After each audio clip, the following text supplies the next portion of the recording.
जय हिंद दोस्तों, वंदे मातरम। जैसा कि पुष्पा 2 से उम्मीद थी कि ये मूवी 6th डे को भी बढ़िया कलेक्शन करके निकालेगी, इस मूवी ने वही काम किया है। दरअसल कई लोग बोल रहे थे कि पुष्पा जो है जैसे ही वीकडे शुरू होंगे इसका कलेक्शन वीक पड़ने लगेगा, इसका कलेक्शन सडनली ड्रॉप करने लगेगा, लेकिन ऐसा कुछ भी नहीं हुआ है। पुष्पा ने इसके अपोजिट जाकर ना सिर्फ मंडे को बल्कि ट्यूसडे को भी एक अच्छा खासा कलेक्शन निकाला है और ऑलमोस्ट 1000 करोड़ की दहलीज पर ले जाके खुद को खड़ा कर दिया है सिर्फ और सिर्फ 6 दिनों में। मूवी के पास आज मतलब कि 7वां दिन भी है। अगर ये मूवी आज ओके ओके भी कलेक्शन कर लेती है, मतलब 40-50 करोड़ का world gross box office collection भी कर लेती है, तो ये मूवी 1000 करोड़ की फहरिस्त में शामिल हो जाएगी और ये ऐसा करने वाली सबसे तेज मूवी होगी जो कि अपने रिलीज के एक हफ्ते के अंदर ही इस बड़े अचीवमेंट को पालेगी। हालांकि यहाँ पर समझने वाली बात यह है कि कई जगहों पर इस मूवी को लेकर कुछ नेगेटिव बातें भी देखने के लिए मिली थी कि भाई ये मूवी जो है काफ़ी बेकार है, घटिया है और तरह तरह की बातें हुई थी। बट इन सब बातों को इग्नोर करते हुए इस मूवी ने एक तरीके से अपने लिए जो जगह बनाई लोगों के दिल में, जिस तरीके से पब्लिक का प्यार इस मूवी को मिला, जिस तरीके से पब्लिक ने बिना किसी नेगेटिव बात की तरफ ध्यान देते हुए इस मूवी के ऊपर फोकस किया, वो बताता है क्लियरली कि आज की तारीख में इंडियन ऑडियंस जो है बहुत हद तक क्लियर है कि उनको क्या चाहिए है, एक सिनेमा से उनको क्या चाहिए है और वो क्या कुछ एक्सपेक्ट कर रहे हैं उससे। दरअसल कई सारे लोग, मतलब मैं थोड़े बहुत की बात नहीं कर रहा हूँ, कई सारे लोगों ने इस मूवी को लेकर काफ़ी नेगेटिविटी फैलाने की कोशिश करी थी। मेकर्स ने भी इस बात को लेकर कुछ बातें कही थी कि यार ऐसी बातें सोशल मीडिया पर जो चल रही हैं वो सही नहीं है और उसमें कई सारे तो ऐसे लोग भी थे जो कि बिना मूवी देखे ही बात कर रहे थे। ऑब्वियस सी बात है, काफ़ी सारी पीआर वाली स्ट्रैटेजीज भी चलती हैं, जो कि आपके चिर प्रतिद्वंदी रहते हैं, वो लोग इन सब चीज़ों को चलाते हैं। लेकिन इन इन सब से आगे बढ़कर अगर हम लोग देखें तो मूवी ने काफ़ी अच्छा परफॉर्म किया है थिएटर्स में, काफ़ी अच्छा क्या सबसे बेहतर परफॉर्म किया है थिएटर्स में, क्योंकि इंडिया के टाइटल की अगर हम लोग बात करें, इंडियन सिनेमा की अगर हम लोग बात करें, तो आज तक कोई भी ऐसी मूवी नहीं हुई है जिसने कि इस तरह का परफॉर्मेंस दिया हो बॉक्स ऑफिस के ऊपर। तो ऑब्वियस सी बात है, मूवी बहुत हद तक बहुत सारी चीज़ों में काफ़ी हटके निकल कर आई है, काफ़ी बड़ी निकल कर आई है और कई सारे लोग हैं एक्चुअली जो कि सिर्फ और सिर्फ यहाँ पर अल्लू अर्जुन के बारे में बात कर रहे हैं। अमिताभ बच्चन जी ने भी अल्लू अर्जुन की सोशल मीडिया पर अब तारीफ कर दी है कि भैया हम आपके काम के बहुत बड़े फैन हैं। बट आपको यहाँ पर समझना ये पड़ेगा कि बात यहाँ पर सिर्फ अल्लू अर्जुन की नहीं है। आप फहाद फाजिल को मिस कर रहे हैं, आप रश्मिका को मिस कर रहे हैं, क्योंकि इन लोगों ने भी इस मूवी में शानदार काम किया है। कई लोग कह रहे थे कि भाई रश्मिका का जो किरदार है वो बहुत ही छोटा करके रख दिया है, बट आप अगर ध्यान से इस मूवी को समझें तो रश्मिका का जो किरदार है वो वाकई में बहुत स्ट्रांग है। स्पेशली जो मोनोलॉग वो बोलती है इंटरवल के बाद में, वो मोनोलॉग बहुत शानदार है। अपार्ट फ्रॉम दैट, फहाद फाजिल ने जो रोल निभाया है, आप उसको सिंपल सपोर्टिव रोल नहीं कह सकते, क्योंकि एक सपोर्टिव रोल वाला किरदार इतना ज़्यादा इम्पैक्ट आपके ऊपर नहीं डालेगा। इसमें फहाद फाजिल ने लिटरली एक ऐसे विलन को सामने लाकर रख दिया है जिस विलन को देखकर आपको सीरियसली नफरत फील होगी। और देखिए, विलन वही होता है जिसको कि देखकर आपको नफरत हो। अगर विलन को देखकर भी आपको प्यार आया तो समझ लीजिए कि विलन ने अपना काम सही से नहीं किया है। जैसे हीरो को देखकर अगर आपको ये नहीं लग रहा कि यार ये तो कर लेगा, तो फिर वो हीरो किस बात का। ऐसा ही विलन होता है, अगर आपको उसको देखकर ये नहीं लग रहा कि इससे बुरा कोई आदमी नहीं हो सकता, तो फिर विलन किस बात का। और उसी का नतीजा है कि बॉक्स ऑफिस के ऊपर जो कलेक्शन है ना, वो हमको अब ताबड़तोड़ होता हुआ दिखाई दे रहा है, बिल्कुल ताबड़तोड़। देखिए, कलेक्शन की अगर मैं बात करूं तो कलेक्शन के लिहाज से इस मूवी के लिए 5वें दिन भी बहुत अच्छा था और 6वां दिन भी काफ़ी अच्छा गया है। शुरुआत सबसे पहले हम लोग 5वें दिन से करते हैं कि 5वें दिन कैसा क्या कलेक्शन रहा है।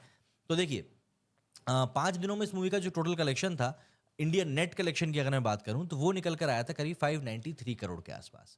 ऑलमोस्ट 600 करोड़ हो गया था, बट अगर हम इसको ग्रॉस बॉक्स ऑफिस कलेक्शन में कन्वर्ट करते हैं तो वो हो जाता है 709 मतलब 709 करोड़ का कलेक्शन।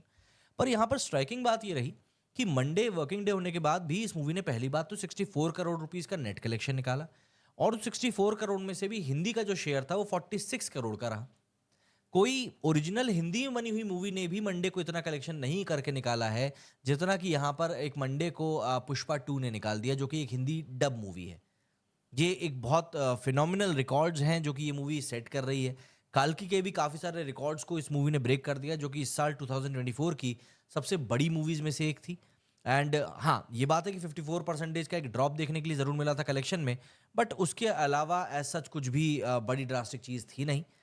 ओवरऑल मैंने आपको बताया ग्रॉस बॉक्स ऑफिस कलेक्शन इसका 709 करोड़ था 5 दिनों में।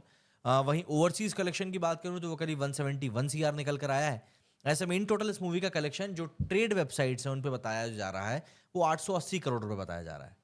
ये 880 करोड़ यहाँ पर दिखाया जा रहा है 5 दिनों का। वहीं मेकर्स ने जो डिक्लेरेशन किया है उसमें 922 करोड़ बताया गया है 5 दिनों का कलेक्शन। अब हम आ जाते हैं छठवें दिन पर। छठवें दिन का जो रात तक का अर्ली एस्टिमेट्स निकलकर सामने आया है उसमें 42 करोड़ के आसपास का कलेक्शन जो है इस मूवी का बताया जा रहा है। 42 करोड़ का अगर हम कलेक्शन की बात करते हैं तो ये वर्ल्ड वाइड बॉक्स ऑफिस पर जाकर करीब 62 करोड़ के आसपास जा रहा है, जो कि ऑब्वियस सी बात है मेकर्स के 922 करोड़ के आंकड़े के हिसाब से भी 1000 करोड़ से 20 करोड़ रुपए कम रह जाते हैं।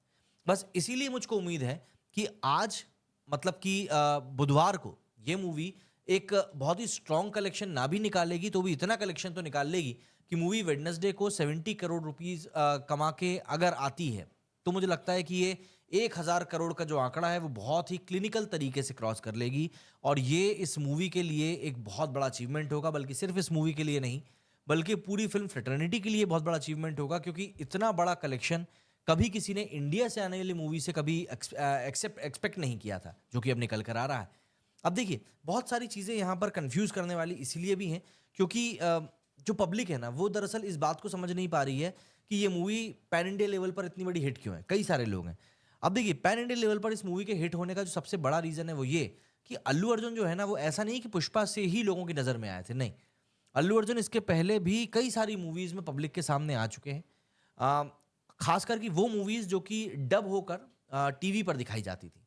छोटे से हम अल्लू अर्जुन की कई सारी मूवीज़ को देखते हुए आ रहे हैं, काफ़ी लंबे समय से देखते हुए आ रहे हैं। जैसे कि रामचरण जी के साथ में, भाई रामचरण के साथ में भी ऐसे ही, जूनियर एनटीआर के साथ में भी ऐसे ही।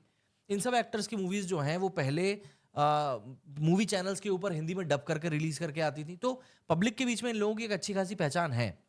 बस पॉइंट ये था कि क्या साउथ के एक्टर्स को थिएटर में भी लोग उतना ही जाकर देखेंगे। तो मुझे लगता है कि पुष्पा हो गई, आरआरआर हो गई, बाहुबली हो गई, कांतारा हो गई, इन सब मूवीज़ ने इस बात को बता दिया है कि साउथ में अगर अच्छी सिनेमा बनती है, अगर वहाँ पर ऐसी सिनेमा बनती है जो कि पब्लिक के अटेंशन को ग्रैब कर पाए, तो पब्लिक बिल्कुल इनकी मूवी देखने के लिए जाएगी। उसमें फिर कोई दो राय नहीं है, कोई शक नहीं है।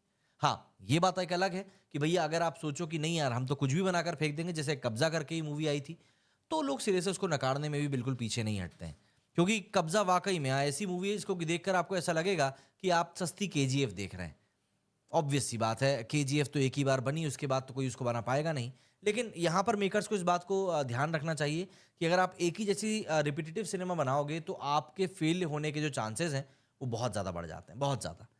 तो जी इस अभी छठे दिनों का कलेक्शन तो ऐसा निकल कर आया है।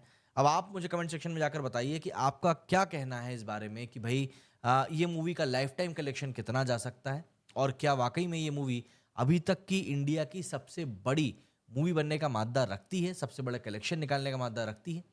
कमेंट सेक्शन आपके इन्हीं ओपिनियंस के लिए बनाया गया है, तो आप कृपया जाकर वहाँ पर लिखने की चेष्टा करें और बताएं कि भाई आपके हिसाब से इसका कलेक्शन कितना जाएगा। मेरे इस वीडियो फिलहाल इतना ही। जय हिंद, जय भारत।